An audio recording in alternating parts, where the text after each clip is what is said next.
Assalamualaikum warahmatullahi wabarakatuh.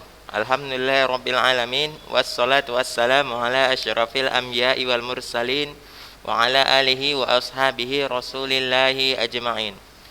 Puji syukur kehadirat Allah, pada hari ini kita kembali diberikan kesempatan untuk kembali belajar terkait materi pembelajaran biologi, lanjutan materi sebelumnya ya. Kalau sebelumnya kita bahas review sedikit mengenai virus, maka sekarang kita masuk ke bakteri ya. Nah, jadi walaupun ini review, coba dibuka kembali catatan antum terkait bakteri ini ya. Bakteri ini dibuat catatan, buka kembali. Apabila terdapat penambahan, mulai ditambahkan kembali catatannya ya. Jadi ini sekedar review lagi sebelum kita lanjut materi untuk semester ini. Salawat berangkaikan salam tidak lupa kita ucapkan pada Nabi besar Muhammad sallallahu alaihi wasallam. Allahumma shalli wa sallim alaihi. Semoga kita termasuk orang-orang yang mendapatkan syafaatnya di yaumil akhir kelak. Amin amin ya rabbal alamin. Nah, buat antum gimana kabarnya semua? Insyaallah selalu sehat ya. Tetap semangat dalam belajar ya. Jadi anggapannya bahwasannya belajar daring itu sama seperti halnya belajar di sekolah. Tetap harus serius. Kalau antum tidak serius, nanti akan sulit untuk menjawab soal ataupun mencapai nilai yang antum harapkan gitu ya. Jadi Ustaz ingatkan sekali lagi bagi yang belum lengkap pengumpulan tugasnya agar segera dilengkapin ya. Apabila ada pertanyaan silakan ajukan pertanyaan. Jadi jangan jadikan alasan kalau antum tidak memahami, bukan berarti antum tidak mengerjakan tugas gitu. Kalau memang tidak paham, tidak pahamnya di mana, silahkan ajukan pertanyaan karena memang kondisi daring, sehingga kalau antum hanya menjawab tidak paham, Ustaz nggak tahu gitu ya, yang mana yang nggak paham gitu kan, apa yang harus Ustaz perbaiki, demikian. Makanya harus disampaikanlah dan diajukanlah pertanyaan dalam proses pembelajaran. Oke? Nah, kita lanjut materi terkait bakteri ya. Bakteri ini adalah makhluk mikroskopis ya, ukurannya sangat kecil. Bakteri itu adalah bagian dari objek biologi. Jadi yang dipelajari dalam biologi termasuklah dia bakteri ya. Cabang ilmu biologi yang mempelajari bakteri, ayo siapa yang tahu? Iya, bakteriologi. Good. Nah, jadi adapun untuk pembelajaran hari ini ya, kita harus tahu dulu apa itu ciri-ciri bakteri dan kemudian klasifikasi dan peranannya ya. Itu yang biasa kita istilahnya yang perlu kita kuasai dalam terkait materi ini. Jadi kalau antum sudah mengetahui apa itu ciri-ciri bakteri dan apa itu pembagian klasifikasinya dan apa perannya bagi kehidupan, berarti antum sudah dianggap tuntas dalam mempelajari materi ini. Oke? Kita lanjut. Nah, ciri-ciri umum bakteri. Nah, bakteri memiliki ciri-ciri umum. Yang pertama berukuran kecil. Jadi bakteri itu karena dia berukuran kecil dikatakanlah dia sebagai mikroorganisme karena ukurannya mikron. Apa itu mikron? Mikron itu sama dengan ya. Mikron itu sama dengan 1 mili per seribu. Nah, jadi 1 mikron itu sama dengan 1 per 1000 mili. Antum bayangin tuh, 1 mili aja udah kecil. 1 mili tadi dibagi 1000 lagi. Nah, itulah bakteri. Makanya mikroorganisme ini, bakteri ini hanya bisa mampu kita lihat dengan bantuan mikroskop. Kalau dengan mata kita langsung atau dalam arti dengan mata telanjang, maka bakteri tadi tidak dapat kita lihat. Nah, bakteri memiliki dinding sel kah? Memiliki dinding sel. Sama kayak sel tumbuhan juga punya dinding sel, bedanya kalau bakteri satuan penyusun dinding sel disebutlah dia peptidoglikan. Senyawa kimia penyusun dinding sel bakteri itu adalah peptidoglikan. Nah, sedangkan kalau dinding sel pada tumbuhan dia tersusun atas senyawa selulosa. Itu perbedaannya ya. Kalau bakteri tersusun atas peptidoglikan, maka kalau sel tumbuhan selulosa. Hanya dapat dilihat di mikroskop, tadi sudah Ustaz jelaskan. Kemudian bersifat uniseluler. Apa itu uniseluler? Adalah bersel tunggal, hanya satu sel dia. Nah, sedangkan kalau manusia, hewan, tumbuhan itu multiseluler, bersel banyak. Nah, jadi tubuh kita itu tersusun atas sel-sel. Kalau sel manusia atau makhluk hidup berukuran besar, umumnya dia terdiri dari banyak sel. Sedangkan kalau bakteri itu hanya terdiri atas satu sel. Ya, bersifat prokariotik. Nah, apa itu prokariotik? Oke, catat, prokariotik adalah organisme atau makhluk hidup yang tidak memiliki membran dalam. Yang tidak memiliki membran dalam. Dalam arti ini apa itu yang termasuk membran dalam? Membran inti, ya, mitokondria, baru ada kloroplasnya. Dalam arti kemudian ada retikulum juga tidak ada pada bakteri, ya. Jadi prokariotik itu artinya tidak memiliki membran dalam. Nah, apa itu membran dalam? Membran itu seperti lapisan. Jadi ada lapisan luar atas lapisan dalam. Nah, gitu ya bahasanya. Nah, membran inti atau membran dalam itu bagian lapisan itu yang terdapat di bagian dalam sel itu sendiri, gitu ya. Nah, kemudian bersifat kosmopolit. Dalam arti apa? Dimanapun ada itu bakteri. Jadi kosmopolit artinya adalah makhluk hidup yang dapat dijumpai di mana saja. Bisa di udara, bisa di air, bisa di tanah, ya, bisa di gunung berapi, bahkan dasar laut pun ada bakteri, ya.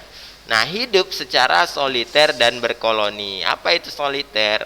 Soliter itu artinya menyendiri. Sedangkan berkoloni artinya berkelompok. Jadi bakteri itu ada sendiri-sendiri saja dia, ada yang berkoloni, ya. Biasanya kalau lihat bakteri, biasanya tempat banyak bakteri misalnya di kamar mandi dan tempat sampah. Nah, itu banyak terdapat bakteri, maka bisa dikatakan nanti kalau kita amati tempat-tempat yang kotor, yang jorok itu banyak mengandung koloni dari bakteri. Nah, beberapa jenis bakteri itu mampu menghasilkan endospora. Apa? Endospora. Apa itu endospora? Endospora adalah suatu senyawa yang dihasilkan apabila lingkungan tidak mendukung kehidupan. Dalam arti dia ekstrim. Bisa saja terlalu panas, bisa terlalu dingin, bisa terlalu kering, ya. Demikian. Pokoknya dalam kondisi lingkungan yang tidak memungkinkan, dia akan mengeluarkan endospora. Dalam arti apa? Selama dia dalam bentuk endospora, tubuhnya tidak aktif. Namun ketika lingkungan sudah menguntungkan baginya, maka endospora tadi hilang dan kembalilah dia aktif. Ya, contohnya ada Clostridium botulinum, ada Clostridium tetani dan Bacillus anthracis. Clostridium botulinum dan tetani, ya. Kalau tetani itu penyebab tetanus, ya. Bacillus anthracis penyebab penyakit antraks. Nah, jadi bakteri itu identik dengan penyakit.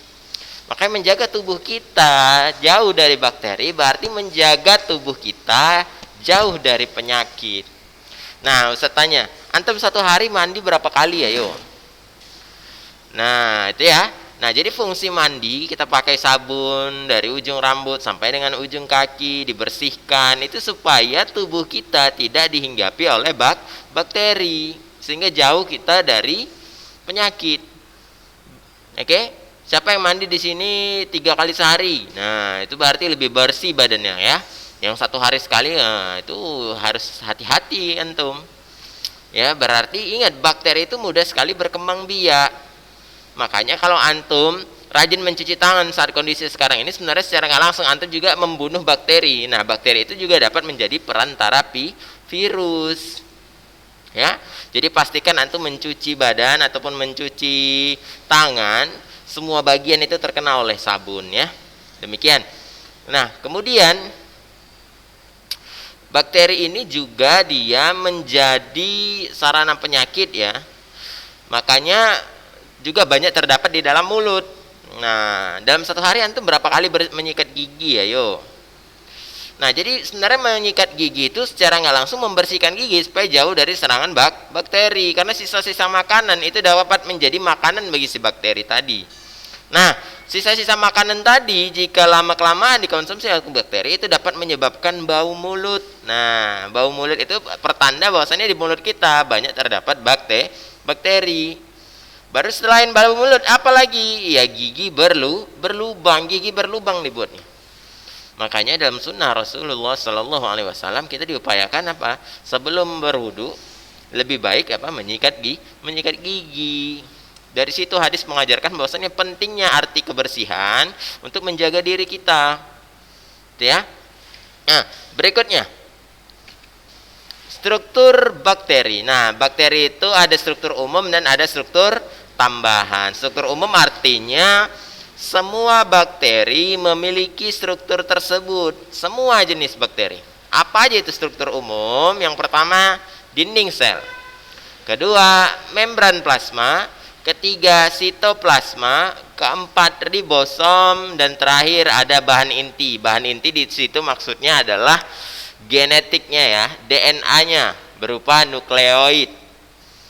Ya, jadi bahan inti itu adalah DNA-nya atau nukleoid bahasanya. Nah, jadi dinding sel. Nah, dinding sel itu yang mana saat nih? Yang paling luar itu dinding sel. Nah, yang paling luar itu ada kapsul ya. Jadi dinding sel itu dilindungi oleh kapsul. Nah, kapsul itu adalah pelindung bakteri dari kondisi ekstrim tadi, dari bahaya lingkungan ya. Di dalam kapsul terdapat dinding sel. Di dalam dinding sel terdapatlah membran plasma. Jadi kulit bakteri itu ada 3 lapisan sebenarnya. Ada kapsul, ada dinding selnya, barulah membran plasma. Baru di dalam membran plasma terdapat cairan. Nah, cairannya itu sitoplasma. Baru dia terdapat ribosom. Apa? Tempat fotosintesis afwan, tempat sintesis protein dalam arti membentuk materi genetik. Dalam arti situlah tempat bahan-bahan pembentukan DNA atau nukleoid. Nah, sedangkan struktur tambahan ya lihat berupa flagela. Nah, flagela nih ekor. Untuk alat geraknya ada pili atau fimbrae. Pili ini nih, rambut-rambut ini sekitar itu pili atau fimbrae. Fungsinya apa? Tempat melekatnya ke inang atau ke substrat. Jadi kalau tempat-tempat yang banyak mengandung bakteri, bakteri itu nempel dengan bantuan pili atau fimbrae tadi. Ya. Nah, baru ada kapsul ya, ada klorosom, ada mesosom, ada vakuola gas dan ada endospora. Nah, itu adalah struktur tambahan. Dalam arti apa? Tidak semua bakteri memiliki hal tersebut, ya. Yang semua bakteri memilikinya itulah bagian struktur umumnya. Oke, jadi bentuknya itu bisa bulat, bisa lonjong bakteri ini. Ya. Nah, saya sebutkan klorosom. Nah, klorosom nanti untuk fotosintesis ya. Mesosom. Nah, mesosom itu nanti untuk mengangkut zat sisa ya. Vakuologas, tempat menyimpan gas sebagai hasil fotosintesis, dan terakhir ada endospora. Nah, buat antum ya, ini bagian-bagian ini dicatat dan digambarkan, baru dituliskan fungsinya ya. Nah, nanti insya Allah berguna saat ujian ya, untuk belajar kembali ya, buat seramai mungkin. Nah, berikutnya ada bentuk-bentuk bakteri. Bentuk-bentuk bakteri. Nah, coba antum lihat nih bentuk-bentuk bakteri.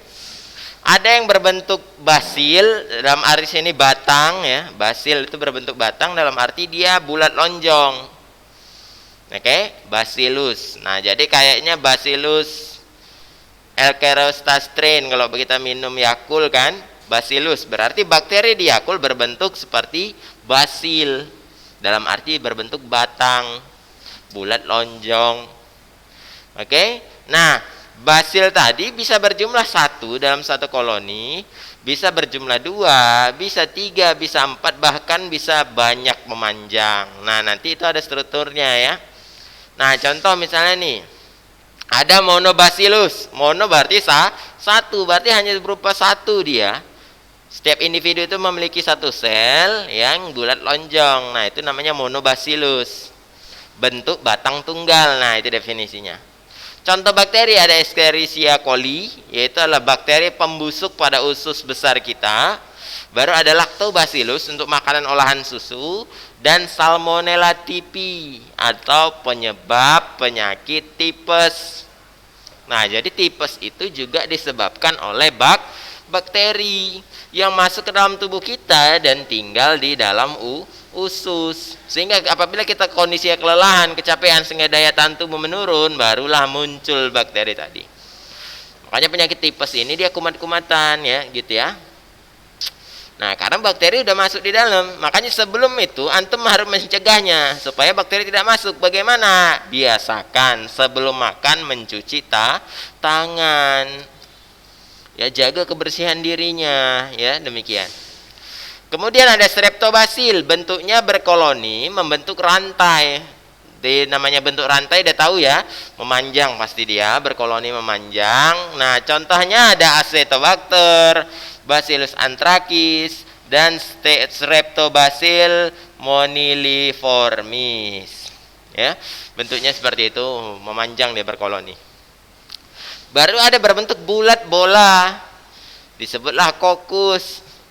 Berdasarkan jumlahnya ada monokokus, berarti satu bulat dia.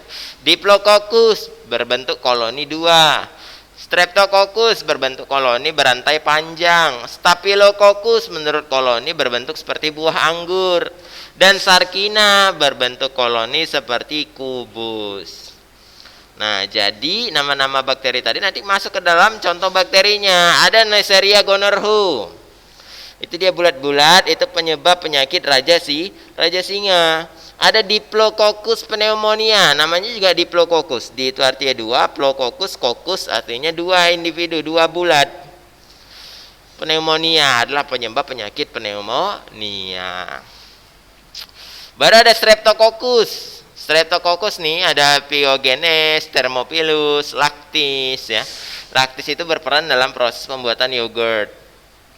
Thermophilus itu salah satu bakteri yang tahan di lingkungan yang panas, khususnya di bakteri di gunung berapi. Ya, baru ada Staphylococcus, berbentuknya seperti anggur. Contohnya Staphylococcus aureus. Namanya juga Staphylococcus kan, berarti bentuknya seperti anggur. Baru ada Sarkina. Nah, Sarkina ini dia berkoloni tapi membentuk kubus. Ya, gitu. Baru yang terakhir ada Spirillum atau spiral atau berbentuk seperti pegas dia. Contohnya ada Spirillum berbentuk berupa lengkung dan dari setengah lingkaran. Ya, Spirillum minor contohnya. Baru ada Spirochaeta, bentuk lengkung seperti kumparan. Contohnya Treponema pallidum, penyebab apa? Penyakit tidur. Baru ada koma, bentuk lengkung kurang dari setengah lingkaran. Baru Vibrio koma atau Vibrio kolera penyebab penyakit kolera ya. Nah, itu jadi virus itu bermacam-macam bentuknya karena mudah sekali memperbanyak di diri. Makanya tetap jaga kebersihan lingkungannya ya.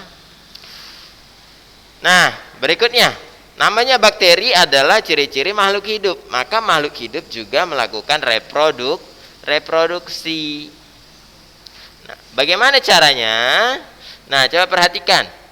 Reproduksi dibagi menjadi 2, seksual dan aseksual.